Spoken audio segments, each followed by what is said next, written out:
కాంగ్రెస్ చేపట్టిన రెండో విడత జనహిత పాదయాత్ర కరీంనగర్ జిల్లా చొప్పదండి నియోజకవర్గం ఉప్పర మల్యాల నుంచి ప్రారంభమైంది. ముఖ్య అతిథిగా T Congress incharge Meenakshi Natarajan, PCC chief Mahesh Kumar Goud సహా పలువురు మంత్రులు, ఎమ్మెల్యేలు హాజరయ్యారు.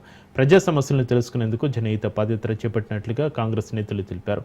బీఆర్ఎస్, బీజేపీలపై విమర్శలు గుప్పించారు. ఎన్ని ముక్కలాటైంది టీఆర్ఎస్ పార్టీ వల్ల? 4వ గొంతునక్క ఎదురు చూస్తున్నాడు. 3 ముక్కలకు అయింది. ఒక ముక్క సుక్క బిజినెస్ చేసి జైలుకు పోయి పాపం ఇవాళ విదేశాలకు పోయింది. ఒక ముక్క అవినీతి పాలు జైలుకు వచ్చేమో అని చూస్తా ఉంది. ఈ 2 ముక్కల కొట్లాట్ల పెద్ద ముక్క పాపం ఫామ్ హౌస్ పరిమితమై రోజు పొద్దున సాయంత్రం పాపం పరేషాన్నాడు ఆయన. ఇంకా 4వ ముక్క ఈ 3 ముక్కలు కొట్లాడుతుంటే నాకేమైనా అవకాశం రావదని ఎదురు చూస్తా ఉన్నది. ఇంకేముంటది మిత్రులారా, టీఆర్ఎస్ పని అయిపోయింది. ఎందుకు టీఆర్ఎస్ చూస్తాం? మళ్ళా మనకు డబుల్ బెడ్రూమ్ ఇచ్చిండా, ఒక చక్కెర కార్డు ఇచ్చిండా, పని అయిపోయింది. ఎస్, బీజేపీ వాళ్ళు మనకు పనికి రారు. అందరికీ దేవుడు ముఖ్యమే. వాళ్ళకన్నా ఎక్కువ పూజ చేస్తాం. దేవుడితో ప్రజలతో మాకు ఓట్లేపియని ఘోరం. దేవుడు చోట దేవుడు ఉన్నాడు. దేవుని రాజకీయాలకు లాగకండి దయచేసి. దేవుడు మహానుభావుడు, పెద్దోడు. అసలు మోడీకి ఏం సంబంధము? సంసార జీవితం తెలియని నాయుడు, ఆయనకేం సంబంధము? కష్ట సుఖాలు ఏం తెలుసు? ఇలా ఓట్ చోరీ 3వసారి మోడీ ఎట్లా అధికారంలోకి వచ్చిన మిత్రులారా? రాహుల్ గాంధీ ఓటు చోరీ, ఓటు దొంగతనం చేసి మహారాష్ట్ర లాంటి రాష్ట్రంలో ఒక్క ఇంట్లో సింగిల్ బెడ్రూమ్ ఇంట్లో 49 ఓట్లు ఉంటాయండి. బొంబాయి నాడుకి ఓటు గుజరాత్ లో ఉంది, కర్ణాటకలో ఉంది, తమిళనాడులో ఉంది. అంటే ఎప్పుడు ఎక్కడ రాష్ట్రంలో ఎన్నికలు అయితే అక్కడ పోయి ఓటేస్తున్నాడు.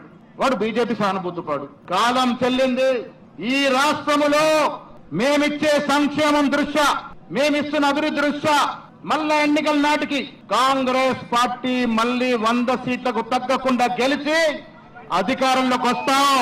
ఇదే చొప్పదండిలో 3 ఏళ్ల తరువాత 100 సీట్లు గెలిచి మా సత్యం అధ్యక్షతన ఇదే చొప్పదండిలో విజయోత్సవ ర్యాలీ జరుపుకుందాం. ఇయ్యేలాంటి ర్యాలీ లాగానే మాట చెప్తా ఉన్నాం.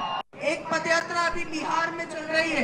हम सबके लाडले नेता, भावी इस देश के प्रधानमंत्री आदरणीय राहुल गांधी जी की एक पदयात्रा चल रही है. और वो पैदल क्यों चल रहे हैं? उन्होंने पैदल चलने का रास्ता हमको क्यों दिखाया?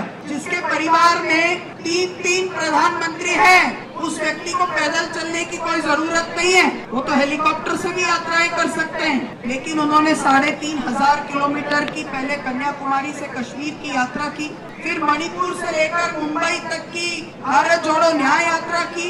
अभी बिहार में लोकतंत्र को बचाने के लिए गांव-गांव में पदयात्रा कर रहे हैं. वो ये पदयात्रा क्यों कर रहे हैं? क्योंकि लोकतंत्र में कहा जाता